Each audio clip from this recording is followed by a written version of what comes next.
This is the Scottish Club Rugby Podcast. The Scottish Club Rugby Podcast. With Stuart Cameron and Dale Clancy.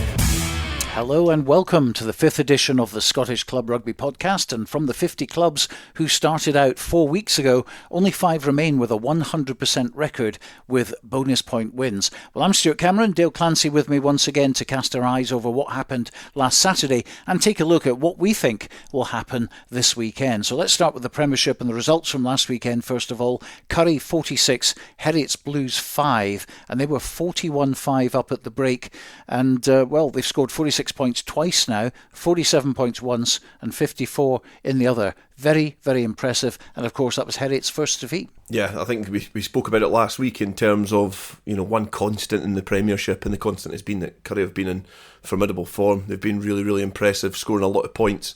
And I think it's going to take a big effort from any of the sides in that division to topple them. A 41 points to 5 lead at half time is an impressive tally to amass against a team that was quite close to you in the league. And I know it's early on in the campaign, but still that plays on your mind, so we can almost forgive them for a flatter second 40 minutes, because the 5 points is still, it's still a win in terms of the 40 minutes. They won that second half as well, but that's a huge score against Heriots Blues. Inbrackie's 15, Hawick 20 was a result. First home defeat for Accies and back-to-back losses for them. Yeah, I think that was a big game in terms of the Premiership last week. Both sides will really fancy their chances to be there or thereabouts come the end of the season.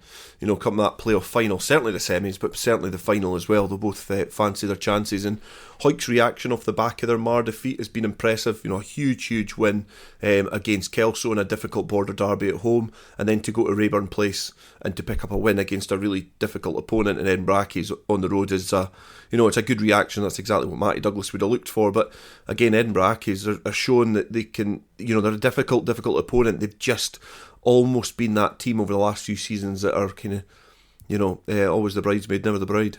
Jed Forest 31, Musselburgh 40. Now Jed were ahead in that game, 31-28. Then Musselburgh got 2 late tries to win, and that means Jed's still looking for their first win and defeats against 2 sides at the bottom. Yeah, and we said it was going to be a big fortnight for Jed, and they eyed up that game as trying to make sure that they got 5 points was what Clarksgeldon was mentioned after the defeat against Selkirk, and they've left again with 1 point, and there's a little bit of a gap between them and the teams above them now. Not a massive gap. We've only played 4 games, but they've played a couple of their rivals that are round about them, come off second best in them. So in terms of your mindset going forward in the campaign, it's going to be a tough one for Jed Forest to turn round. But for Musselburgh, a good win on the road. It's at Riverside Park. It's a difficult place to go to, and a team, the home side, have racked up 31 points, and it's a huge task to try and beat that, and they've managed to amass 40. So the spoils go to them. They keep that losing bonus point away from Jed as well, and that could be vital come the end of the season.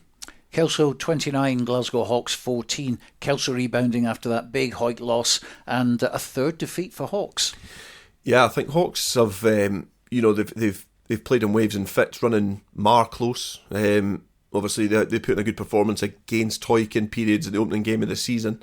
But on the road there against Kelso would have been really focused and sharp in the mind going into that game after getting an absolute tanking off of Hawick the week before. So, they would want to avoid they would be looking to avoid that kind of ingraining into their season, a couple of consecutive defeats. And I've said it before, home form's vital, and you look at 2 teams that potentially, a lot of people have been talking about towards the foot of the division, to the border sides as well, and Jed Forest and Kelso, and one of them were able to pick up a home win this weekend against a close rival. So that's good form from Kelso.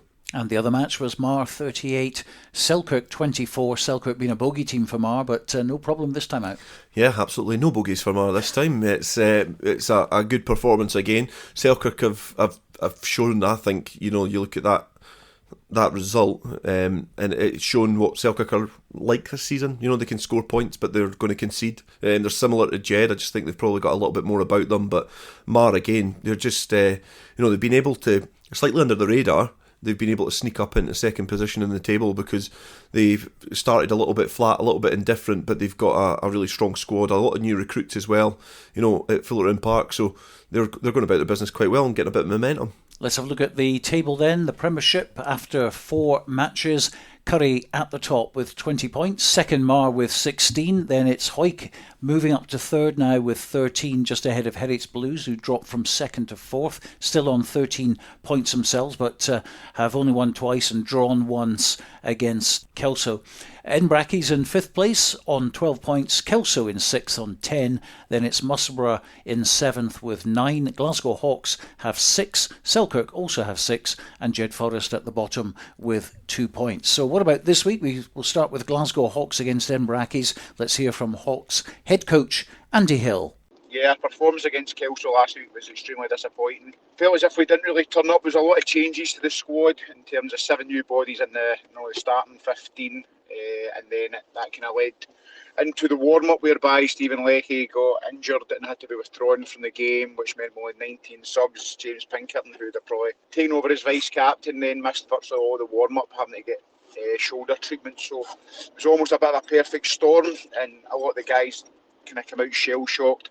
There was just a real lack of leadership, which carried over into the performance. And then with the likes of Bruce McNeil, when they smell blood, they'll go straight for your throat. And then all credit to Kelso, they just come out and were really physical and absolutely dominated us across the game, and were thoroughly deserving of their win. This week going into Accies, it's obviously going to be a big game for us to try and get our performances back to where they actually need to be in order to try and win games. There's still guys that are going to be missing. The likes of Stephen Leckie is not going to be fit. Liam Brims is added to the injury list, so there's going to be changes to the squad. It's about guys coming in with the belief and the confidence to come in and actually make a difference to our starting 15 and get ourselves over the line, get ourselves back to winning ways. So that's what the focus has been on in training this week, that we're trying to rectify some of the parts where we missed out in terms of probably getting ourselves emotionally right before the game on Saturday, and hopefully it's allowed a lot of players an extra week to kind of learn and the new positions and experience what Premiership rugby is all about, and hopefully that will see us get a different performance on Saturday, which hopefully at least a different result as well. Andy Hill, that's going to be a close game, I think. Yeah, I think they both started a bit indifferently. I think Glasgow Hawks, I've spoken about them before in terms of the turnaround that they've had in players. Some weekends it's clicking for them, some weekends it's not, and that's perhaps going to be a repetitive narrative of their season going forward, is that sort of indifferent form. But they'll be happy to be back at home, and Enbracky's, again, like any other side that are playing a close rival that suffer a defeat, they'll be looking for a reaction, and I think it's a good fixture for Enbracky's to go on the road. Pressure's off a little bit, and they're probably, obviously early on in the season, they're just outside the playoff areas, but a lot of rugby still to be played. But I think that's a good game to try and bounce back against a side who like to chuck the ball about. On to the next one, the big one, Hawick against Currie. Hawick unbeaten at home since October 2019. Are we still going to be saying that this time next week? Because Currie are on fire. Let's hear from the head coach of Hawick, first of all, Matty Douglas. Yeah, well, when you look at it, games don't get much tougher than this on Saturday. I think Currie have started the season really well, going 4 for 4 and maximum points. It's, confidence will be high within their camp, and look, they'll be coming to Mansfield on Saturday looking to turn us over and try and play a certain brand of rugby to put us under pressure. But look, for us, we've trained really well this week, coming off the back of a win at Accies on Saturday. It was a workmanlike performance up at Rayburn Place. At times we played some exceptional stuff, and it was just maybe we didn't take as many opportunities as we should have. But the little things, we fixed them at training this week, and the boys are excited for this on Saturday. We know that this will be a battle. We know what to expect. We've met Currie in some big games over the past few seasons, and for us, we really need to relish this. At times this season we've maybe took our foot off the gas, and people have doubted us little times, but for us, we know the squad of players we've got, we know what we're capable of, and it's just putting it all together. And come Saturday, we'll be ready for that. And I think performance wise, we need to look at putting in one of our best performances this year to get a win on Saturday. But the players will be ready for it. We've prepped really well, and we've got a consistent squad to pick from. So I'm sure come 3 o'clock on Saturday, we'll be ready to do battle, and look, we'll be looking for nothing but a win to set us up into these last few games of the first round of fixtures. So yeah, look, one we're definitely excited for. Matty Douglas, and we all know what happened in the playoff final, so Currie will be targeting this, and Hawick will have their work cut out to keep them from scoring points. As I said earlier, 46 minimum so far for them. Yeah, I think it's putting a border hat on. It's quite easy to say that Hawick had a brilliant season last year and they were double winners, but I think they go into this second favourites. They're not the favourites in this fixture. They've got home advantage. But the Currie's form has been formidable at the start of the season. They have amassed a huge amount of points. Played some of their closest rivals as well and put in some really, really good performances. Currie look a different team this year as to what they have in the previous few campaigns, where there's been not a lot to separate the teams in terms of the close battles. I think last year might be the little bit of the anomaly to that, because Hawick, in the game at Mansfield Park in the league, they swept Currie aside. This is a completely different fixture. Currie do start this as favourites, I've got to say that. They do start it as favourites. Hawick have been on the road, they've been defeated by a close rival. Currie are undefeated, bonus points in every single game. But that is the naivety of me betting against Hawick at home. Because going to Mansfield Park, there's an aura about it. The guys love it, that town, that community, love their rugby. They love their club. And those Hawick players love pulling on that green jersey and proving people wrong. So that's what makes it such an intriguing fixture. Get your Dale Clancy voodoo doll now from a shop from Hawick right now. That's the team talk done. It is almost a team talk, but I'm not a Hawick fan, I'm not a Currie fan, I'm a rugby fan. I've been one of the biggest supporters of Hawick over the last few years with the coverage that I've done. I think the way that they've went about their business as a club, the players are phenomenal. But looking at stuff as a rugby fan, like Currie have been in great form. If Hawick were in a position and a mindset that they were thinking that Currie are coming down to their patch and they're going to be favourites, I think they're luring themselves into a false sense of security. So, I'm not here to please Hawick fans or Currie fans. I'm here to talk about rugby, and I think Currie go into this as favourites. So there you go. That's the words of Dale Clancy. What do Hawick have to do to close them down? Hawick need to control the game and play it in the right areas, because one of Hawick's strengths is their pack. They've got a really, really good pack. The difficulty is, so do Currie. And I think we noticed in the Premiership final that Currie were putting the pressure on Hawick and trying to get their forwards to play from deep. So they were kicking them back into the 22s, asking Hawick to try and use their strength to get out from deep. Hawick have good kickers, but if you're getting pinned back in the corners all the time, there's only so much a consistent kicker can do to get you out of trouble. So Hawick just need to be playing rugby in the right areas and almost have the game plan that Currie did for the final. The players like, say, Kirk Ford, Kyle Brunton, they're good kickers, they're good ball players. If they can get Hawick in the right areas, then they've got the weaponry there, certainly, to cause any team in Scottish rugby problems. Certainly Currie, who are at kind of the top of the pile, but you look at experienced players like, say, Jamie Forbes playing for Currie. He's been there, for a long time. Played elsewhere, obviously, played Super Series, but he comes with a lot of experience, and he's that type of playmaker that can mix it up a bit. They've got really dangerous forwards, big forwards, led well by Davis at number 8 as well. But wider out, we know what Ian Sims like as a winger. He's a potent winger, he's a strong individual, but they've got a lot of really good backs in there as well. So they're not one-trick ponies. They've been able to really blend their game and play in different ways. And I think in the final against Hawick, they knew that they had to play them in the right area, and Hawick almost need to do that to Currie. Well, you won't be surprised to learn that we've chosen that one as our featured commentary game on Saturday on Rugby Radio. Robin Purdy and David Ferguson, our commentary team. Join us at 2:30 for that. Just go to rugbyradio.co.uk to tune in from the homepage, simplicity itself, and we'll bring you up to date with the latest scores throughout the afternoon as they happen from all the other games as well. But that is certainly going to be a cracker. On to Heriots Blues against Jed Forest. Part of the Jed coaching team is David Grieve, who first reflects on last week's high-scoring match against Musselburgh. Musselburgh started the game really strong. They got into a 14-point lead. And if it wasn't for a really good defending on their own try line, it could have been a whole lot worse. But just before half-time, we finally had a chance to score and got a converted try, and it was 14-7 at half-time. Second half started, Musselburgh started strong again. They scored straight away. They got another score as well, so it wasn't looking good for us, but credit to our boys, they got stuck in. Finally, after about an hour, we got our way back into the game, and finally, the last 10 minutes, we got in the lead. Our boys threw absolutely everything at it. Unfortunately, after that, Musselburgh scored again. After that, the kind of game was over. Just to rub salt in the wounds, they got a penalty at the end of the game as well, which took the score over 7 points. So instead of getting 2 losing points, we only got 1. But in the plus point for the second week in a row, we've scored over 30 points. But obviously, your defence has got to be a whole lot better. This week, we're up to Harriet's. Again, we just have to stay positive and go out there and have a go.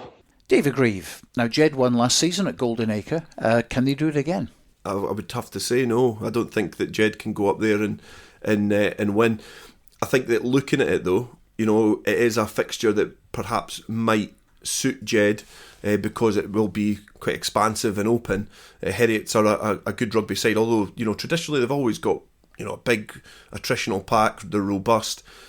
They've got a lot of really good ball players in the backfield as well. So as do Jed, they've got a lot of really good players that like to throw the ball about, good identity. So Jed Forrest, I do think you're looking at again that Heriots have had a good start to the season, and although they got a Hawick at Currie last week, they go into that as favourites because Jed are they're really scrambling for any sort of victory at the moment, and they'll be desperate for it. So don't get me wrong, they'll go up there with great endeavour, but I think again realistically looking at it, they start that game as second favourites as well. Mar versus Kelso, home comforts for Mar for a second week running. They've seen off Selkirk, they've seen off Hawick as well.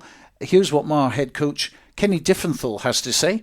Then we'll listen to what Kelso Director of Rugby Neil Hinnigan has on his mind. Yeah, last week was a tough game against Selkirk. We always knew it was going to be tough. Started really well, really strong. Then fell off a bit and kind of let them into the game a little bit. But in the end, we managed to see out the game after picking up a couple of serious injuries and going down to 14 men due to the front row issues, but managed to see out the win, which is really pleasing. Looking forward to welcome new boys in the league to Fullerton. Kelso look right at home in the Premiership, so it's going to be another test for us. Boys are working really hard at trying to improve each week, which is really good. And we're well aware of the battle that lies ahead of us when Kelso come to Fullerton. Now looking forward to that after a good win on Saturday against Hawks.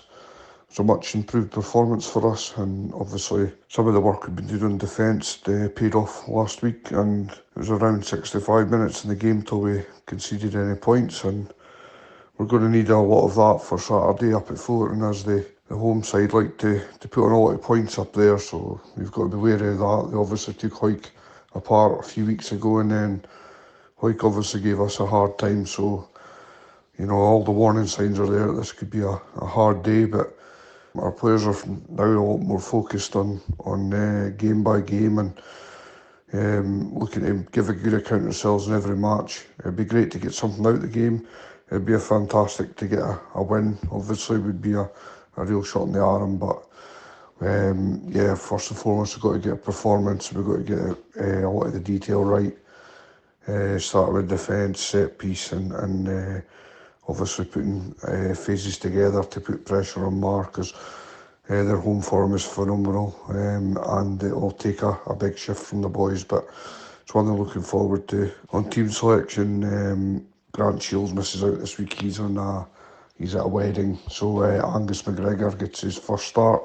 He's obviously a Scotland 20s prospect, so he's had a little bit of game time we were Tony's last week up at Dundee, so he'll be ready for that. And we are missing James Glendinning this week. He's also unavailable. And we've got a couple of knocks as well, which we're nursing. So we'll see how things go regarding some of the boys that are coming in. But whoever comes in will give their all. And we'll go up there as a team and do what we need to do to keep progressing. Neil Hinnigan, before that Kenny Diffenthal, and a hard place to win at Fullerton Park, as we know. Mar in second place in the table. Yeah, and I think that's going to be an interesting way that the fixtures have shaken up, because Hawick, Selkirk and then Kelso, all the border teams that have travelled up to Fullerton Park to play there, Mar then have to travel the other way for their next part of the season, which could be really, really important, because it might almost give a little bit of a false gloss to that table in Mar's position if they can pick up another victory against a border side at home. I'm actually thinking back to when Mar were romping through the leagues and then came and drew with Peebles, who were playing poorly a few divisions down at the time, and that was a complete bolt from the blue. And traditionally over the last few campaigns, Mar have not enjoyed coming down here. I do remember one victory at Riverside Park where it was very one-sided. I think Jimmy Shedden got 4 tries. But yeah, it's the Borders is always a difficult place to come for some teams. It always has been. But again, looking at that fixture, it's probably a tighter one to call than last week. I think Mar's game against Selkirk, especially off the back of Kelso's win, they'll go up there with great confidence. But Mar have now got that momentum. They've got that confidence in their squad that they've got consolidated a place in that table that they'll not want to relinquish. They'll want to continue keeping that second place in that division until the end. Push for first, but try and create a bit of distance between third. And finally, Selkirk versus Musselburgh, another battle in the bottom end. Musselburgh got the win last weekend against Jed Forest. Now they'll target Selkirk on the road. Selkirk head coach Sesh Henderson. Another big game against Musselburgh at home. From last week's game, we're really pleased with the 4 tries we scored. Could have potentially scored a couple more, because we've had a lot of possession deep inside our 22 a couple of times, but never came away with points. Defensively, certain aspects we were better. Still, we gave them a couple of scores where I thought we could have been even closer to a win, or even getting at least 2 points out of the game. However, this week's game is now the most important game of the season for us. Hopefully get a couple of players back, strengthen the squad further, and put a performance in that warrants taking points, and hope it's a 4 or 5, but we understand it's going to be a strong game. They'll be fighting as well. Good win for them away from home at Jed, and they're away on the road again this week to us, so looking forward to it. Hopefully we put a solid performance in attack and defence and come away with a W. So another big battle for both the teams, and you feel if Musselburgh do come out on the right side of the scoreboard in this one, then they'll definitely be in the driving seat for certainly avoiding relegation. If there's a Selkirk win, you do worry for Jed Forest if they're not able to pick up a victory as well. So this is still early in the season, but it's an interesting game at the bottom of the table. Musselburgh are on 9 points. Are they not at the foot of the table? Jed Forest on 2, Selkirk on 6. So in terms of the balance, if you were a Jed Forest supporter, you'd be wanting probably a Musselburgh victory to try and keep Selkirk that little bit closer. In terms of looking at that league table, if you get a home victory there and Jed Forest do not pick up a victory at Heriot's, there's a little bit of daylight at that foot of the table. In club rugby, there's always a team, usually in the national leagues, that gets cut adrift, and it is very, very rare to see it in the Premiership because it's so competitive. And you do worry if Selkirk do pick up that home victory that Jed might fall into that trap, because then it's difficult to encourage your players to try and turn the tide and attract players down to train and keep that morale high in the camp. But that's just part and parcel of sport. That's why we play it, and that's why we're involved in it, is because these players like these challenges. So the biggest losers in that game could potentially be Jed Forest between Selkirk and Musselburgh. And of course we'll remember how Musselburgh came back at the end of the season with their heads held high, even though they were in that position. I mean, how on earth did they get up for that great escape that they had? This was the turning point. This was the game that Selkirk could not. They could barely win the raffle at home, never mind beat another team who came down from the capital or elsewhere. And Musselburgh came down, and I think Badenhorst was back at this point, and he was obviously a bit of a catalyst for a bit of a revival for Musselburgh. And everybody was bagging on a Selkirk win and just going, it's going to be a Selkirk win. They'll consolidate and push in and then go to the playoff places. And that's when the pin came out for Selkirk, and they started to implode, and Musselburgh then were able to claw their way out of danger. Neither of those teams will want to get in that position. Certainly Musselburgh, from a relegation standpoint, they'll not want to be in that position again. And you look at the reaction for the teams like Musselburgh and Heriot. Come the end of this weekend, we could see a huge turnaround in the teams that were at the bottom last year that are now at the bottom this year. Let's move to National 1 then, and the results from last week, starting with Dundee 32, Watsonians 21. First win for Dundee, and another loss on the road for Watsonians. Yeah, I think that's a surprising result. Dundee have started to pick up some points in terms of accumulating them during the fixture and going pretty well. But Watsonians had that huge and brilliant start against Gala at the beginning of the season and just really not been able to push on from there. So, in terms of confidence from Dundee, that's a big win for them. 5 points, bonus point victory. They can get them off the foot of the table, and they'll be looking to now build from there, because obviously there's been a big change in Dundee with rugby over the last few years, and they'll want to make it work, and that'll be hopefully the catalyst to getting that going. Gala 35, Biggar 21 last week. Still no win for Biggar, who dropped to the bottom, and a second win for Gala, who are slowly climbing that table. It was a big game. We built it up as being one of the most intriguing fixtures in that division last week because of where both teams have been previously.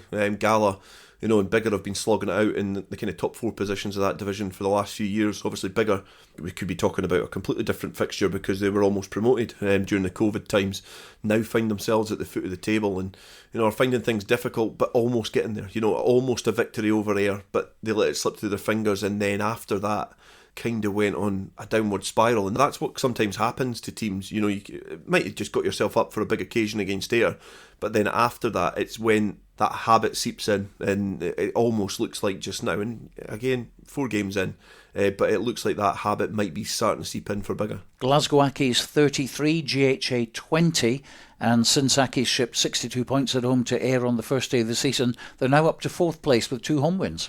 Yeah, that's a big derby win for them, playing in a better level than they have been in previous seasons against a team who were playing at the top of the pyramid in the Premiership. So that's a huge win for them, and they're going about their business pretty well, pretty quietly as well. Obviously 2 defeats, but those 2 victories have put them in a pretty position. Highland 50, GHK 21 last Saturday. Highland back to winning ways, up to 2nd in the table now. GHK obviously don't like travelling too much. And near to Highland, so I think you could probably look at that fixture in a few months' time, and you might be actually talking about it being the other way around, because Highland's home form has always been really strong, and on this occasion as well they've been able to beat what is quite a turgid GHK team.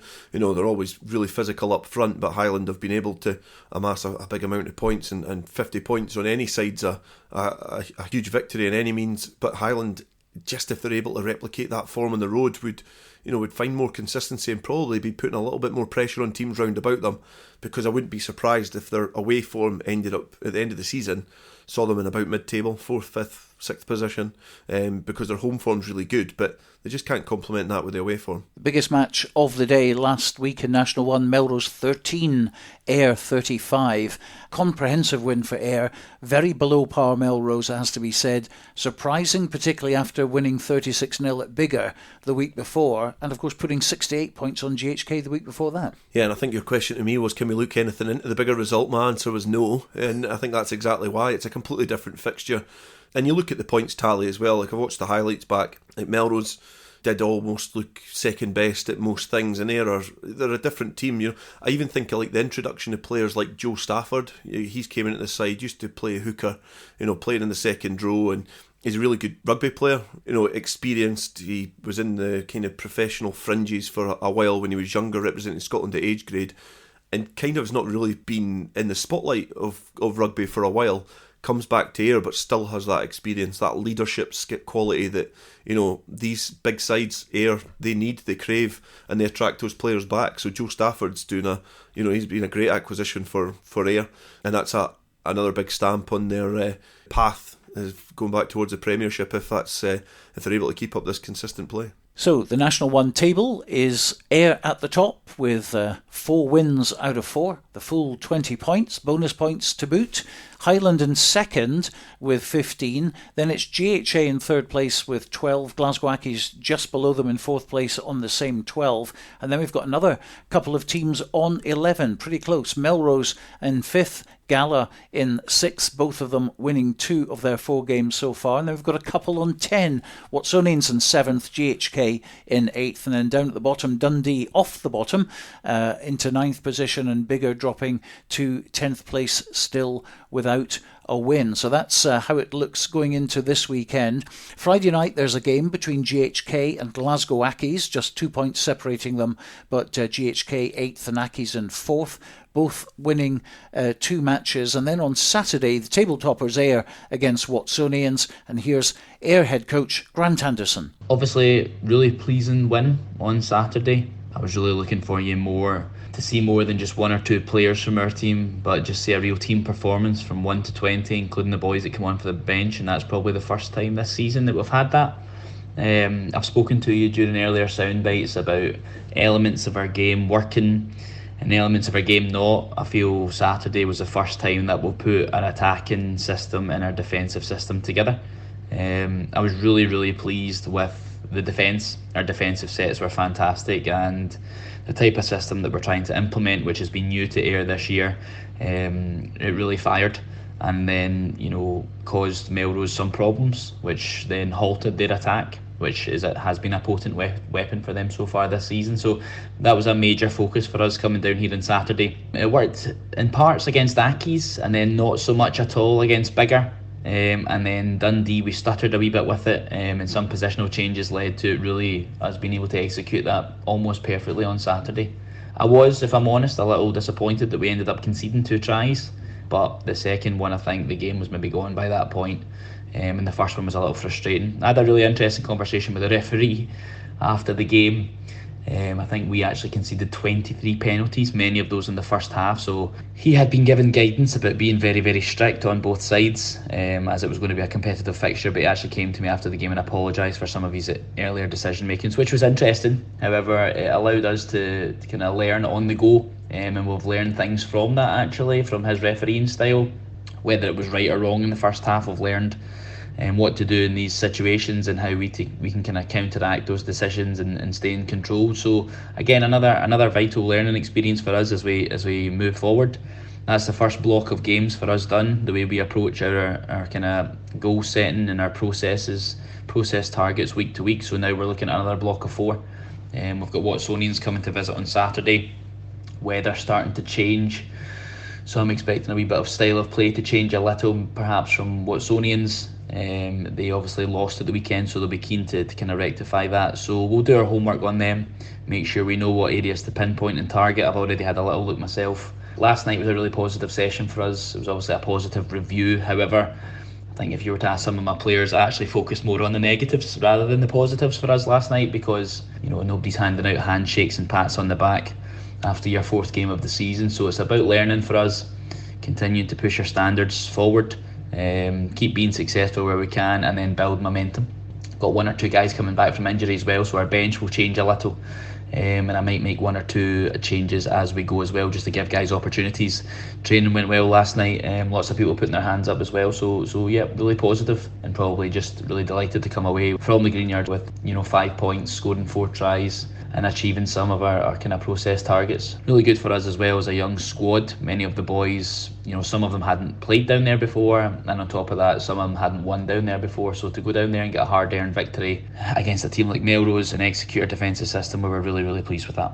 Grant Anderson, and I'm becoming a big fan of this guy. He talks very well. He's got a bit of a swagger about him, and he's not afraid of making changes even to a winning team. It keeps them on the toes, doesn't it? Again, it's a good fixture for Ayr to go into. I think they've shown great form. They're almost like the Currie of this division. They're really strong up front, but got really impressive backs. You can even see that with likes of Bova moving out to the wing, accomplished kicker, but can play on the wing as well. So lends his experience. So it's a good fixture for Ayr. I think Watsonians will find it really difficult to go to Millbrae and pick up anything. We went to Ayr for the Scottish Cup quarter final, was it, with Selkirk? I couldn't remember if it was the quarter or the round before. But just the way that you're looked after, the way that they greet you, it's a really, really good rugby club. The way that they go about their business on and off the field, I've got a lot of respect for Ayr as a club. Really chuffed to see them putting in a bit of consistency. They've found it tough with the emergence of Super Series to try and get their club team up to the standards of what the Ayrshire Bulls have been going. But this season it's almost, it's starting to click for them. Well, we know this league has given us some topsy-turvy results, but this certainly looks like a home win with 1st against 7th, as you say. Oh, definitely. I'm trying to be pretty bold with my predictions this week for some reason, but I don't know where I've got my confidence from, but I think you can't look at anything else other than a home victory. It's a nailed-on 5 points for me for Ayr. Biggar against Highland then. Biggar at home in 10th place, Highland in 2nd, but didn't perform away from home at GHA on day 2. And it goes back to what you were saying before. Even though Biggar's at the bottom and Highland in 2nd place, Highland don't travel very well. Biggar have a lot to prove. We know they've got the potential to run these teams close. So this one isn't as easy to predict as, say, Ayr against Watsonians. Yeah, I'll stop being bold now. I think this is one of those games that's just so difficult to call, because you look at the table, Highland are in 2nd, and rightfully so, obviously 3 good victories. But Biggar are not as bad as what the table looks. They're not the worst team in that division. It just happens that they've not been on their best day for 4 games yet. Running Ayr close, they've been able to mix it with a team that have swept everybody else aside. Biggar are the only team that have really challenged Ayr so far. The only difficulty of that is they've played 2 border teams and then come out second best in those fixtures as well. What's your prediction? I'd say it's a bigger win. I just think there's going to be a reaction there. They're obviously being able to pick up score points, like I said, Netherdale, being able to score points. Now Highland, I just don't. I'm never confident when you see them travel. I just always think they're almost they've coughed up a few points before they get off the bus. So yeah, I'll go with a home win for that one. But Highland, of course, did put 40 points on Dundee at Dundee early in the season. Yeah, and that's when Dundee again weren't hitting their straps. They've had a good victory at home against Watsonians. I just think the bigger at Hartree Mill is difficult. Like, I'm a Peebles guy. I played at Hartree Mill in some of the nicest sunshine and some of the most horrific weather. Outside just now, it's damp, it's dreich, it's not favourable weather, which almost plays into Biggar's hands, and it doesn't really play into Highlands too much. They've got some really good big forwards, but it doesn't allow them to throw the ball about as much as Highland like to, and I think that probably plays into Biggar's hands more. So yeah, I'd stick with a bigger. Still going for the bigger win. Bigger win. And of course, at the start, in the very first episode, we were talking about Biggar in glowing terms, and as much as they had a great pre-season, they put 80 points on Berwick. They went to Philiphaugh and put 50 odd points on Selkirk. So that form seems to have disappeared. Now we know pre-season matches very different to the actual thing, but still, we're quite surprised to see Biggar at the bottom. Very surprised. I think, putting it into context though, they've lost a lot of players to either injury or unavailability in recent weeks, hence why I'm saying they're not as bad as what the table makes them out to be. But at the beginning of a season, we're going on names mostly and what we know and the intel that we get. In history, we're not going over who'd have thought the Glasgow Accies would be sitting on fourth, because I certainly wouldn't have, because I don't have that sort of intel on them as a club. I've got experience of Biggar and Gala, Ayr, Highland as well over the last few years, Watsonians, but there's some clubs sneak under the radar. Biggar are a team that we can analyse historically. We know the players, we know how they've performed against the same opposition we're analysing. They've just not been able to come out on top yet, and probably suffered a bit of bad luck along the way as well. Okay, GHA versus Dundee. Dundee with their first win last week at home.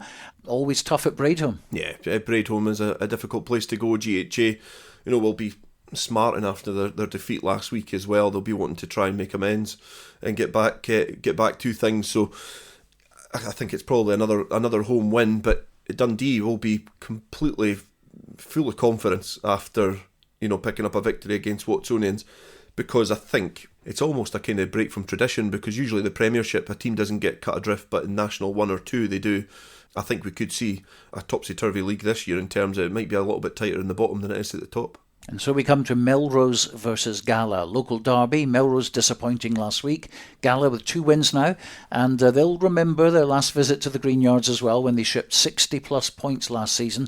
Let's hear from Director of Rugby at Gala, Ewan Swinton. But first, Melrose head coach Ian Chisholm. Last weekend was obviously really disappointing for us. I think, Ayr were better than us physically. They brought a lot more energy than us, and on reflection of the week, I'd probably set us up not to lose rather than go out to win, and that's just not what I'm and Melrose Rugby Club are about. Look, I think from the very start, we were stripped straight from the kick-off, and Ayr scored within 20 seconds, and we kick off, we're stripped again, and 3 phases later, Ayr have kicked the penalty, so we're 4 minutes in and we're 10-0 behind. And had we secured that kick-off, had our support players, rather than standing watching, had we got the ball in the air and exited our half, we'd be in a really good position going into the game, and the shape of the game might have changed there, but there's no getting away from it. Our contact skills and our breakdown reaction speed was way below par, and really chuffed with how the boys have reacted to what we've been saying. They've taken real responsibility for it, and going into this weekend, you can't get up for Melrose Gala, then you shouldn't be on the pitch. There's a lot at stake for us, and Gala, they'll have a look at that Ayr game and go, we can get after them here. And while we played really poorly in that Ayr game, and it had a couple of decisions went our way, had we maybe worked out how to get around their blitz a wee bit earlier, then I think things might have been different. And we always speak about winning the last 20 minutes of the game, and I think we gave ourselves a good opportunity to do that, but it can't take us till the last 20 minutes to problem solve. We weren't unprepared. We knew they were going to bring a lot of line speed, and just the reality of it actually happening in your face and full contact element was a little bit different. And look, we're better prepared this weekend, and our team selection's probably maybe a bit more consistent from when we've been successful in the past. We welcome Stuart Hutchison back, welcome Dewey Crawford back.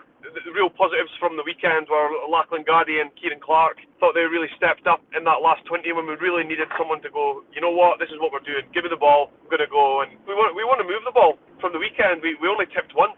We didn't hook out the back a single time, and you compare it to Biggar where we tipped nearly 25 times and we hooked out the back almost 15 times, and you can't go from one game to the other. And when we feel a bit of pressure and we feel like we need to get him in an arm wrestle, we go, you know what, I'm just going to run straight into you guys, I'm going to fight you. And that's what Ayr are good at. There's things around our contact skills that we worked really hard on, and we played against Southbridge last night. We were able to give over 30 guys a game against Southbridge, and they were a really good opposition for us and a really good tee-up for this weekend. They had some massive guys there. They had some boys that are bloody good at rugby, and they're leaving 3 boys behind to stay with us. Hopefully we can give them a good experience of Scottish rugby. But look, this weekend's the biggest game of the season for us. We want to make sure on our home patch that we put on a really good performance that shows that last weekend was a blip, and that shows that we have made amends to what we're doing. Our game against Biggar last week was a physical challenge for the boys. We were aware that the Biggar side were several players down due to call-offs relating to a wedding. The Gala boys stretched out to a 14-point lead fairly early and were perhaps at that point believing the narrative around the weakened Biggar side. But Biggar came back very strongly at us and took the game to 14-all. At that stage, we were able to introduce a very strong bench into the game gradually, and guys like Tim McCavanagh with his muscularity and Murray Wilson with his pace came into the game and really made quite a difference to the outcome. Angus Dunn scored 3 fantastic tries which showed his silky running skills off the offloads, and a strong finish saw us end up fairly well ahead. That wasn't quite good enough for what we have coming this week, when the fun really starts with a visit to Melrose. Ian Chisholm, the Melrose coach, is, in his own words, passionate about attack, and I think that comes through in the way that his backline plays. They have fantastic halfbacks, imports as well to help them out, but local guys such as Rolly Brett and Hamish Weir are more than capable of finishing off the flowing moves that the Melrose side like to produce on their pitch at the Greenyards. They have a strong pack, and we will need to challenge them very much, try to get on top of them to put a halt to the efforts out wide. We are strong and pacey ourselves in the backs. We have some fast improving players in amongst our side. Dan Nicholson, who has been out of the first 15 for a couple of years, is coming back to a very strong game, scored an excellent try last week. Guys like that will be very influential for us, but more pace coming in through the second 15. They scored some great tries last Saturday. We have a lot to bring to Melrose to challenge the excellence that they have, so hopefully we'll see a fantastic game on Saturday. It'll be extremely hard fought. These guys know each other well, and they are certainly up for a rousing battle. So I think that the game should certainly be not one for the faint-hearted, but hopefully there will be lots of running rugby on show and the right team will win. From my perspective, I hope that's Gala, but we know we face a real challenge and we're looking forward to it. So, a Melrose backlash or Gala revenge? It's a good fixture. Both teams squeeze beside each other in the league. They've probably not got off to the consistent start that they would have liked to, and this is perhaps an opportunity just to cut the strings of the opposition a little bit in terms of pushing up towards the top of the table. Like, leagues are marathons, injuries happen. You look at what's happening to Biggar at the moment. They're at the foot of the league because luck's not gone their way. Now the teams underneath Ayr need to keep the pressure on, so it's vital that there's a victory for either of these teams. It's probably vital as well that they try and pick up a full complement of 5 points, because I don't see Ayr dropping their standard anytime soon. So it is a chance for either team to try and claw themselves back up towards the top of the table and put pressure on Ayr. I think looking at the way both teams have started the season, I would sway towards a home win.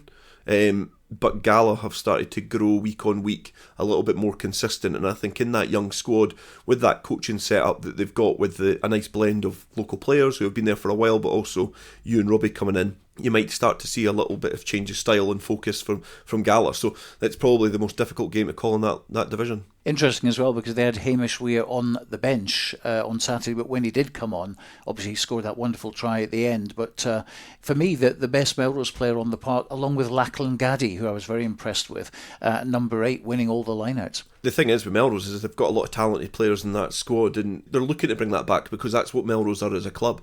They've been able to attract the best players in the south of Scotland, certainly, and from a little bit further away as well over the last 2-3 decades. And obviously the reshape of rugby over the last few years has meant that they've lost a lot of that talent that's taken them years and years to build. They're going to have a talented pool of players. Like you look at, again, speaking from a Peebles side of things, young Finlay Sinclair was almost playing for Selkirk this season, and Melrose came calling because Ian Chisholm swayed him towards it, but just the kind of pool of playing for Melrose.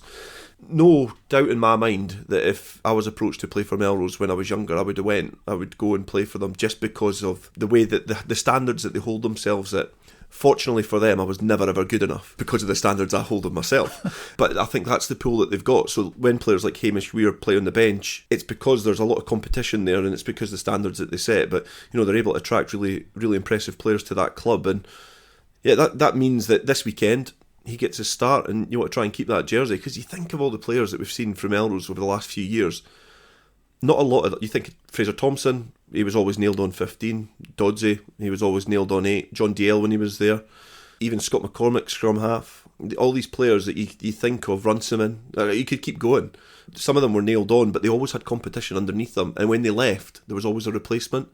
Now Melrose are going through that period where they're looking to try and get back to doing that in a kind of new landscape of rugby. Travis Pula, of course, broke his leg in that game, which obviously gave Hamish Weir the chance to come on and do what he has to do. So he's going to be out, obviously, for a long time. But they've got Struan Hutchison back, which is obviously a big plus. But looking at Gala as well, Angus Dunn, captain, really stepping up to the plate. 3 tries for him in the Gala jersey last week. And, there's some good youngsters coming through here. Gala have completely flipped on, what I remember them when I first started kind of covering rugby after I played was, they were successful and then started to fall down and almost lacked that identity, but they've been able to, I remember going along with yourself to when they started doing the Marooned at Gala, and it was a focus on a club. It was all the club, it was everybody, and trying to really align their pathways through the first team, and they're almost starting to see that a little bit earlier than probably anticipated, that the talented players are coming through now, are really contributing towards the first team. They've been successful in their age grade setup as well. A lot of players getting representative honours, and it's trying to maintain them in the area and get them in the first team. But it's a young, fruitful, vibrant squad, and this is something that they'll relish. They'll have been brought up with those big Melrose Gala, Waverley Cup games, or big games in the Premiership. So these young players, if they've not played in it before, they'll be looking at the experienced players to help lead them on. But it's another great border derby. Sam Matthews will be there covering it for us for Rugby Radio. Ewan Welsh will be covering it for Borders Rugby Television, and of course that will be filmed, so you can look out for the highlights of that particular match with Ewan Welsh's report on Sunday. Well, let's move into National League 2, and last week's results were Falkirk 22, Peebles 36. First defeat for Falkirk, Peebles now 4 out of 4. Spotted that result coming through on social media. Peebles are actually doing a great job with their social media at the moment, so spectators and fans can keep up to date. And I was as surprised as the next man about a Peebles victory. I thought Falkirk hit a lot of form, really in good form, and Peebles have played well. There was patches of the Stuarts Melville game where they could have been more ruthless and probably put them away, let them back in, ill discipline, and you felt against a side like Falkirk, I thought they might have got a little bit frustrated and that might have fallen into their traps slightly. But it's a sizable victory away from home, and it does show a real sign of intent from Peebles this season. And you heavily fancied them before a ball was kicked, so Peebles are able to steal a march in Falkirk because that's away from home. That's a huge victory for them. Lasswade 30, Berwick 25. 4 in a row for Lasswade, and a fair result for Berwick. Yeah, I think so. I think that margin of defeat is a really favourable one for Berwick. Obviously able to pick up 2 bonus points as well with the try bonus and losing bonus. So away from home, Berwick, they could be 2 valuable points come the end of the season. But again, Lasswade at home, able to put in a good performance and get the bonus point victory. Newton Stewart 27, Aberdeen Grammar 22. No wins for Aberdeen yet, but a bonus point in all 4 games. Yeah, and I think they got a player sent off as well. They were in it for long periods, but I don't know whether that's more of an indicator as well as where Newton Stewart are at this season. I know I've said that they've obviously had a kind of change in form from what we saw last season. Aberdeen obviously coming down a division.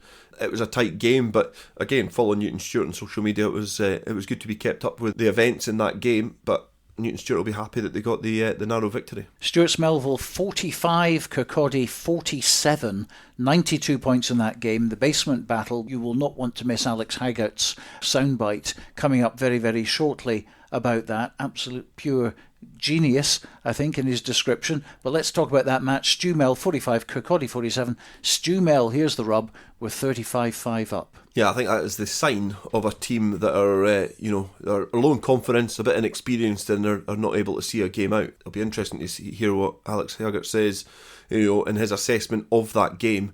But it's a similar story. I was watching Kirkcaldy's social media, and it was they were cock a hoop to get the victory, because midway through that game, they thought they were going to be potentially drowning their sorrows after a heavy defeat, but by hook or by crook were able to find their way back into that game. And for a neutral, it probably lacks that defensive stability from both sides, but people watch rugby to see tries, and there was certainly plenty of them at Inverleith. Stirling County 8, Gordonians 39. For me, this is the surprise result of the round. Surprise loss for Stirling County at home. Gordonians finding their feet every week in National 2. Yeah, because they started off the season with a defeat, obviously on the road. It was difficult to kind of gauge where they were as a team. I know the game was competitive. It was a good game for both the sides. Obviously a defeat, it was against Peebles, so I got a lot of feedback on that game. But since then, they've been able to go on a 3-game winning streak, and put pressure on the teams towards the top of the division. And looking at that as well, we said last week about that game, how both of those sides were pretty much beside each other in the league, and that's the important games. You want to beat those teams round about you when they come up, but a team like Stirling County against Gordonians, that's, and this is no disservice against Gordonians, but the name of Stirling County is a huge name in club rugby, and they've swept them aside, and they've stolen a march in them in the league, so that does their confidence so much. A great reaction from that club after an opening day defeat in a new division. They've, as you say, they found their feet pretty quickly. And the National 2 table looks like this. Lasswade at the top, 20 points. Second, Peebles, 20 points as well, but a 12-point inferior points difference. Falkirk dropped to third, they're on 16. Gordonians fourth on 15, and then a couple on 10. Stirling County in fifth, Newton Stewart in sixth. Berwick seventh with 6. 8th, Kirkcaldy with 6. Stuart Melville in 9th place on 5, and Aberdeen Grammar without a win at the bottom of the table with those 4 bonus points. Now this week's fixtures, Berwick against Newton Stewart. One of Berwick's coaching team is Paul Pringle. So last week we travelled up to Lasswade with a fairly full-strength squad in a game which we knew was going to be a relatively tight affair. I think the last few meetings with us, there's only been 1 or 2 points either way on each occasion. We started really well in the game. We were very competitive against what was a fairly well-drilled outfit. Forwards were pretty much on top of set pieces and lineouts and scrums. Funnily enough, what probably cost us the game in the end was the amount of penalties we gave around the tackle height. This week, though, I would definitely say the consistency was there. We had a chat with the referee before. He set his marker as to how it was going to be officiated, and and that's the way he applied it throughout the game. So the blame's definitely on us there, and that's something that we've worked on this week at training, and we'd hope to make sure as we move forward into the Newton Stewart game this weekend that that we get that right and we limit the penalty count, which just gives teams easy opportunities against us. So again, this week we're pretty much largely unchanged from last week. Late fitness test on Jordan Jackson. But apart from that, we probably the same 19 which will be involved. Big day at the club. We have a fun day this weekend, so just really getting people at the club, barbecues, bouncy castles, all the usual stuff. So the lads will be really keen to put on a show, and main thing is we want to get that first win on the board. We've been picking up bonus points for losing bonus points or tries, but really we need to get that W now and then start moving forward. So the focus will be on that. We had a good week at training, and really just Saturday can't come quick enough for us. Paul Pringle from the coaching team at Berwick, and of course over the years those two teams, Lasswade and Berwick, have had some real tussles, very close games as well at Scremerson, also at Lasswade as well. Yeah, over the last few years they've had a few ding-dongs, and I think Berwick will be be happy to go away from home and pick up 2 points. Scremerston is going to be a difficult place for all the teams to travel to. We picked that up with Falkirk, obviously being able to amass a lot of points but conceded some as well. So Scremerston is going to be that, I think, something that Berwick can certainly hang their hat on. So they're going to pick up points at home, okay? That's a kind of foregone conclusion that they're going to. It's picking up points away from home is going to secure themselves in that division. Just looking at that league table just now, 4 games in, I think it's so complicated to pick who's the worst team in that division at the moment. I've obviously seen snippets of Stuart's Melville because we covered a game. I've heard a bit about Aberdeen Grammar. Kirkcaldy able to, they'd be at the foot of the table if it wasn't for a comeback victory against one of the close teams, Stuart's Melville. And then Berwick are just above them. I think Berwick are the better of those 4 teams, and that's not discounting some teams that are above them that are going to get dragged in. So, from a Berwick point of view, they'll be happy with 2 points on the road. Gordonians against Falkirk, 4th against 3rd, both won 3 out of 4, both lost to Peebles. This is going to be some match. Yeah, this is going to be a big game, and you're going to start to see the league start to split now as the kind of teams start crossing paths. The teams that have been able to get off to a good start, and both of those teams have been. Falkirk have got off to a good start, obviously came unstuck at home against Peebles. Gordonians also came unstuck against Peebles. Both of those sides have had a good start to the season, and this is where you'll start to see that league separate slightly. So Gordonians are going at this with a bit of confidence. They've had 3 wins on the bounce and they've got that habit. Falkirk, on the other hand, will be certainly looking for a reaction from the defeat against Peebles, because you would argue in this league, if you go a couple of defeats behind a team in the league standings, it's going to be difficult to try and claw that back. And it's a big weekend in National 2 at the top. I think they 4 teams certainly have shown a bit of consistency. I think obviously Peebles and Lasswade haven't played yet, but it's a big weekend in National 2, and I think it's going to start to separate slightly. Kirkcaldy against Aberdeen Grammar at the other end of the table. Kirkcaldy off the bottom with that 47-45 win at Stewmel, but Aberdeen 4 bonus points in all 4 games. Stewmel with 3 bonus points. Plenty of time for both to turn it around. Yeah, I think this might be the weekend where Aberdeen Grammar pick up a victory. I think they've been slowly building, and I know that obviously they've yet to win. Kirkcaldy got their first win of the season last weekend, but I just think that the form that Aberdeen have shown, being able to go away from home to difficult places like Newton Stewart and pick up another bonus point. So they're scoring tries. It'll just be whether they can test Kirkcaldy enough. I think they've probably got a squad that can go to Beveridge Park and make a good fist of it, and be competitive. So, and that's another game that's vital. We've got huge games at the top of the division, but at the bottom as well, just so far early in the campaign, people will be desperate to try and accumulate some points and get that confident cushion. No doubt about the big one, though. It's Peebles against Lasswade. Lots to talk about here in the match of the day. But first, let's hear from Peebles head coach Graham Patterson. We're delighted with the result from last weekend against Falkirk away. Probably not a lot of folk believed that we could go up there and get a victory, certainly in the manner that we came away with. But that's what I said to the guys about self-belief, and they put in that performance, which gave them the justified result. Went away from home at Falkirk is pretty impressive, bearing in mind their home record over the last couple of seasons has been outstanding, and certainly they were disappointed to lose that. I felt our control was really good. We didn't panic in a lot of situations. Good set-piece platforms to either exit from or create pressure onto them if we were in attack. But also our set-piece put pressure on theirs in defence, especially at scrum time where we were 100% for ours, and we actually drove them off the ball a couple of times on their ball and their put-in as well. Our line-out stats were 16 from 18, with one of them just a poor call probably on reflection. Stats are really good in terms of our set-piece, and our execution of that as well allows us to have that control in terms of the game and the confidence to go and create opportunities. And the good thing is we're creating opportunities and we're actually executing them as well, which was really pleasing to see. James Dow, attacking and defence, was again a great performance from him individually. Probably one of the best one I've seen him put in over a number of years. He's really made that 13 jersey his own at the moment. So we're looking ahead to Lasswade this week. So the last 2 unbeaten sides in the league as we stand now. So something's got to give from one of the sides. We're confident we're at home. We'll really take it to them both up front and in behind the scrum. And we have a defensive system that is working at the moment. It'll be tested, I'm pretty sure, directly by the Lasswade team. I've looked at their video from the Aberdeen Grammar game last weekend and picked up a couple of areas that we can highlight to our players and to watch out for in terms of threats from them.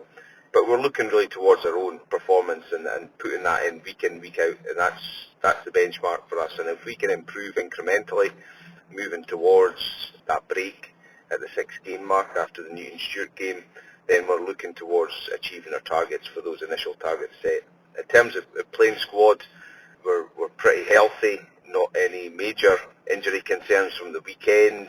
Still carrying Scott Stoddart and Jay Coleman as kind of medium-term injury absentees, along with a couple of season-long ones from the very start of the season. Murdo Anderson, our captain, returns. Ewan Jackson's back after a few weeks off with a wee niggle. And it was good to see David Collins back after a long term. He played a bit of time on the Friday night for the Reds, and then he was on the bench and got 10 or 12 minutes. So he'll be looking to force his way back into that squad as well. A few guys certainly put their hand up after the Reds games. Notable mentions in Tom Calgie and Buster Davison, who looked really quite sharp and dangerous on the ball in the back line. So that's going to create a bit of competition for places.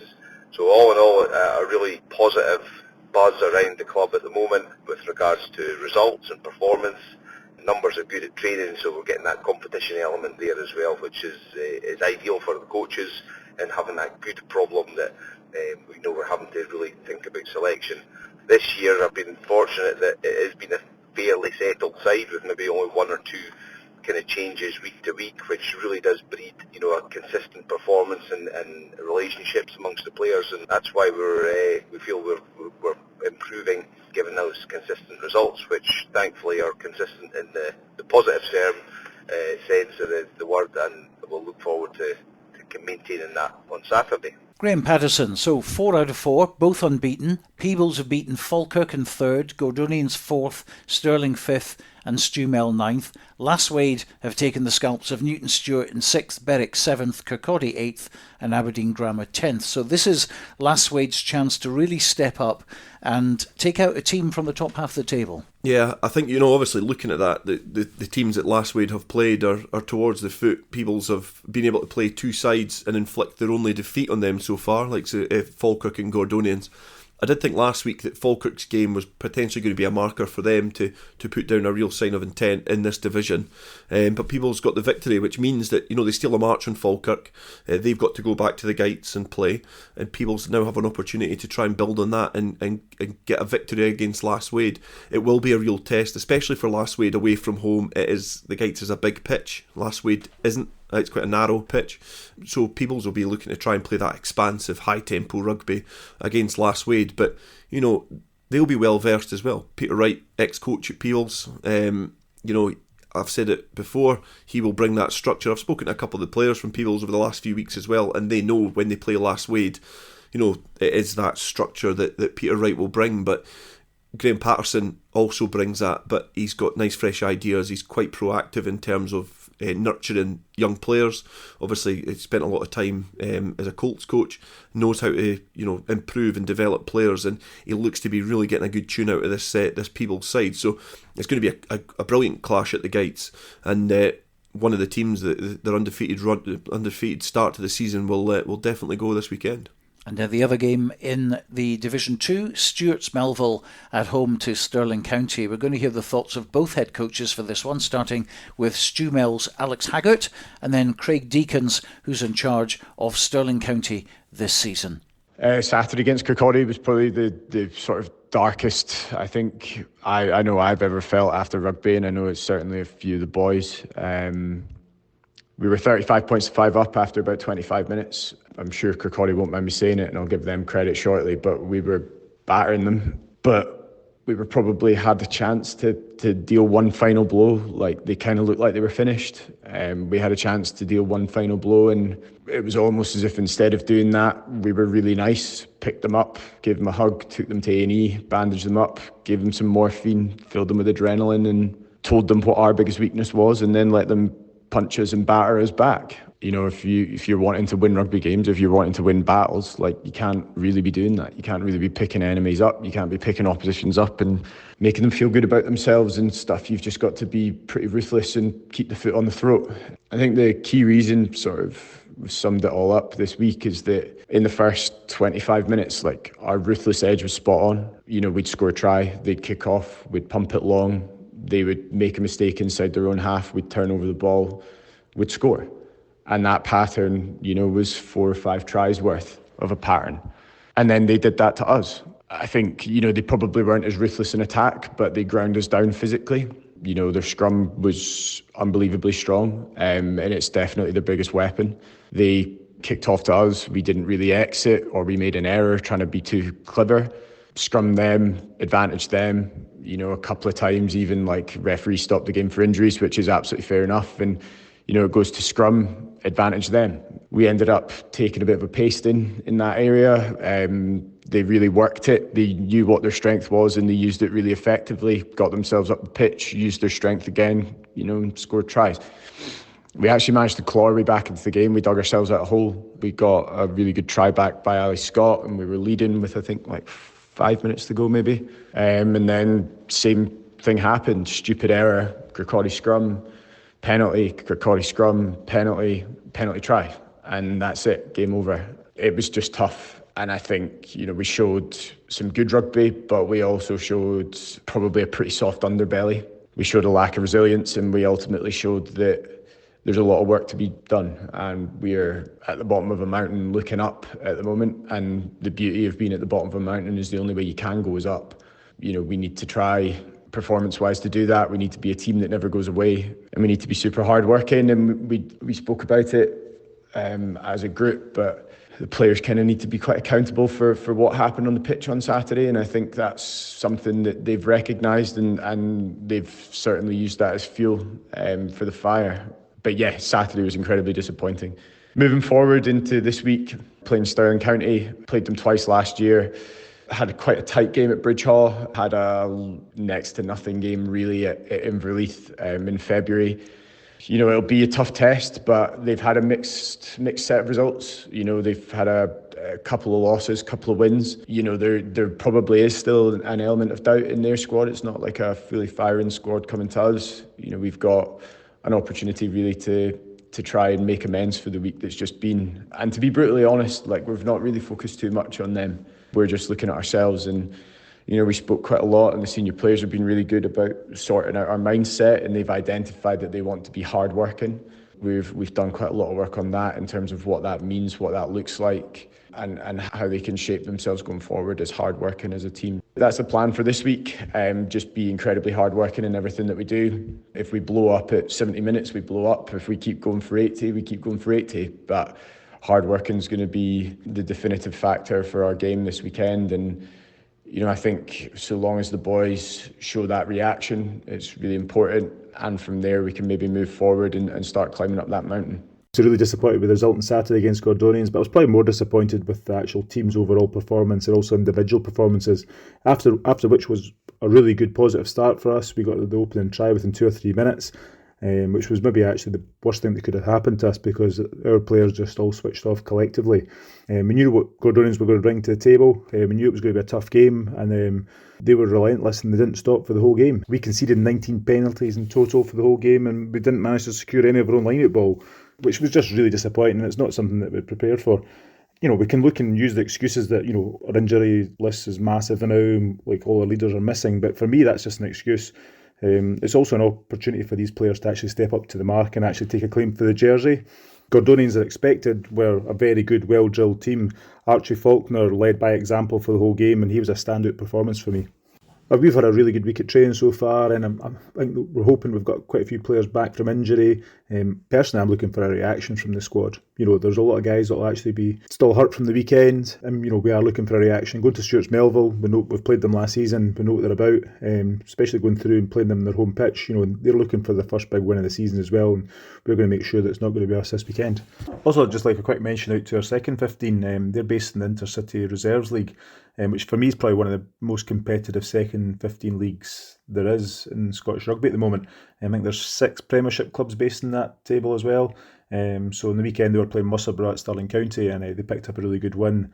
The weekend before that they were down at Biggar, got a really good win as well. So they've got a bit of momentum at the moment. They're going through to play Herrick's second 15 this weekend. I think they're actually undefeated, so we're expecting that's going to be a tough game. But the big thing for me though is, from a development point of view for our whole squad, these guys are playing in a really good, tough, competitive league, week in, week out, playing against really good players, a really good standard.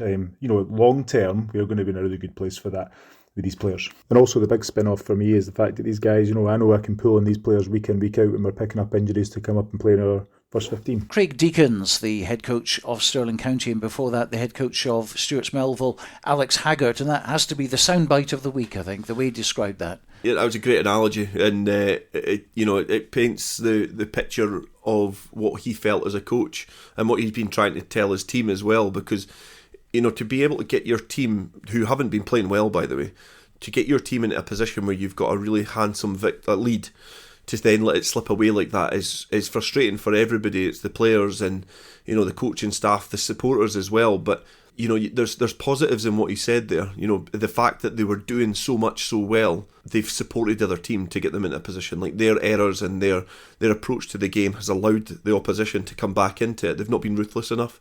So I think it's a really good approach that Alex Haggart's had there with his side. He's communicated it brilliantly with us as well, and he'll be wanting that reaction from Stuart Melville. It'll be difficult against Stirling County, but because both sides have different objectives perhaps. Stirling County will be looking to try and press back up towards the top, where Stuart Melville, in a big weekend at the foot of the table as well, don't forget, they'll be looking to try and steal as many points as possible to try and get a little bit of a comfortable cushion again. Stuart Melville, of course, have been scoring some tries, haven't they? Over 20 points in every single game so far. Stirling, on the other hand, they started well, a couple of wins out of 2. They lost to Peebles and then losing at home to Gordonians, and that was a huge result for Gordonians. Didn't really expect that at Bridgehaw, as we mentioned earlier. Yeah, not at all. Stirling County obviously were a team that we were perhaps in conversation about towards the top. Now, don't get me wrong, they could go on an undefeated streak from now and we'd be, they could get promoted, but I think those 2 defeats were against teams that will be in and around there come the end of the season. So it's going to be another big weekend for Stirling County to try and get back to some sort of form and get some consistency. But yeah, against Stuart Melville, they've had to replace a lot of players, which perhaps alludes to the fact why the partnerships and the combinations haven't been working as well in the field. Let's go to National 3 then. Alan Glenn's 42, Dumfries 6 from last Saturday. Boroughmuir 20, Orkney 21. Hamilton 31, Cartha Queen's Park 32, Hillhead Jordanhill 34, West of Scotland 20, and Preston Lodge 38, Howe Fife 19. So the league table then, Alan Glenn's at the top with 4 wins out of 4, 19 points, so they dropped just 1 bonus point. Orkney in second on 18 points. They're undefeated but have dropped 2 try bonuses. Preston Lodge in third, 16. Fourth, Hillhead Jordanhill, 16. Boroughmuir in fifth on 15. And then a big gap really at this stage to the 6th place team, Howe Fife, who are on 8. Hamilton and Cartha Queen's Park come next, both on 7. Dumfries in 9th also have 7, and West of Scotland in last place at the moment with just 2 points. That's a losing bonus and a try bonus from their 4 games. No wins for them at the moment. So there seems to be already a bit of a north-south divide here, with those 5 teams cutting loose from the others. Alan Glenn's have had a good start as well, have Orkney. I've said it week on week, but I think what they go through to fulfil their fixtures is remarkable, having to get to Edinburgh at the weekend pass to play Boroughmuir and then get back. I think they're flying back to the islands following that victory. It's great commitment from those players, some commitment that you can't get from some players who live a stone's throw away from a training ground. So, great to see Orkney doing well, a bit of confidence about and a bounce about that club, and obviously them and Alan Glenn's are sitting pretty at the top. But you look at teams like Dumfries as well, West of Scotland, some of those teams, Hamilton, maybe not West of Scotland in this conversation, but the teams that were there or thereabouts last year in the cutthroat relegation from National 2, or the old division that ended up separating the teams. You look at Dumfries towards the foot of that league, it's it's worrying for them, but I think at the moment they'll be glad that the West of Scotland are beneath them. So this week it's Cartha Queen's Park against Allen Glens, Howe Fife versus Dumfries, Orkney will take on Hillhead Jordan Hill, Preston Lodge against Boroughmuir, and West of Scotland against Hamilton. So the two which stick out on this one, Orkney against Hillhead Jordan Hill, that's second against fourth, and Preston Lodge in third will take on Boroughmuir in fifth place. Yeah, I think they're two big games. I did wonder about, Orkney in terms of going to Edinburgh to play Boroughmuir. That was a real tester for them, but they inflicted Boroughmuir's first defeat on them. So the tests that they've had they've come through them. So that's a huge victory for them. And then again, like the teams like the PL, able to amass quite a lot of points at the weekend past in their victory. 38 points they were able to get. So they'll be wanting to keep the pressure on the teams above, because I do think this might be a different division. I don't think you're going to get one clear runaway victor. It's going to be a couple of defeats for some of these teams, and this might be one of the most interesting divisions in National Rugby come the end of the season. And we've got to give a mention to Hamilton, because no wins out of 4, 7 bonus points, 4 tries and 3 losing bonuses. So don't write them off at all. Yeah, they've been able to score tries, and the only real game they weren't able to pick up a losing bonus point in was the game against Allen Glens. So, 1 point defeat. They've got a game there that's a 5-point defeat, a 2-point defeat. So coming out in the wrong end of these defeats. But again, it just shows they're there or thereabouts. And, 2 games away from home, narrow defeats. Being able to get the try bonus against Allen Glens is a good return as well. So yeah, still to get off the board in terms of a victory. But amass some good points to give them a bit of cushion at the bottom. National 4, finally, Dunfermline 45, Stewartry 13 last Saturday, Greenock Wanderers 7, Garnock 41, Ross High 22, Perthshire 71, Strathmore 47, North Berwick 24, and Whitecraigs 24, Murrayfield Wanderers 17. So that puts Garnock at the top of the table with the maximum 20 points, 4 wins out of 4. Whitecraigs in second, they've got 3 wins out of 4, 17 points for them. Dunfermline in third on 15, Stewartry fourth on 13, Murrayfield Wanderers also have 13 in fifth place, Strathmore in sixth on 12, North Berwick in seventh also on 12, then it's Perthshire with 8, Ross High 4, and Greenock Wanderers at the bottom. No wins, but a try bonus and a losing bonus on 2 points. So the only unbeaten team is Garnock, and this week it's Dunfermline against Ross High, Murrayfield Wanderers versus Strathmore, North Berwick v Greenock, Perthshire against Whitecraigs, and Stewartry against Garnock. So Murrayfield and Strathmore 5th against 6th should be rather interesting, and Stewartry in 4th place at home to the league leaders Garnock. The Stewartry game is vital for most teams in that division, I think, because if they are able to, pick up a positive result against Garnock, it concertinas that division a little bit more, because Garnock undefeated at the moment, 4 bonus point victories means that they've got off to the perfect start. But a victory for Stewartry will mean that it claws them back down, because a weekend in that division could see a lot of changes, in terms of places from 7th up to 2nd. It's really, really congested, but we could see a new leader in that division come the end of the weekend. And well done to Garnock, of course, because they weren't playing National Rugby last season, so they're adapting quite well at this early stage in National 4. So that's us up to date on the Scottish Club Rugby podcast scene. Plenty to look forward to this weekend across all 5 divisions. A reminder that Rugby Radio on Saturday will come to you live from Mansfield Park from 2:30. Our featured match is in the Premiership game between Hawick, unbeaten at home, remember, for nearly 4 years, against Currie, who haven't scored less than 46 points in a game this season. The ingredients are all there for a cracker. Hopefully the match will live up to the backstory, but you won't want to miss it. Just go to rugbyradio.co.uk, click on the Listen Live button. It's simplicity itself. Now there's going to be television highlights of that game as well on Borders Rugby TV. Also Melrose against Gala, camera there in National 1. And don't forget to check out the website at rugbyradio.co.uk for all the information you need on the 50 clubs playing National Club Rugby in Scotland this season. And if you want to get in touch with us, we're at podcast@bordersrugby.net. But that's it for today. From Dale Clancy and me, bye for now.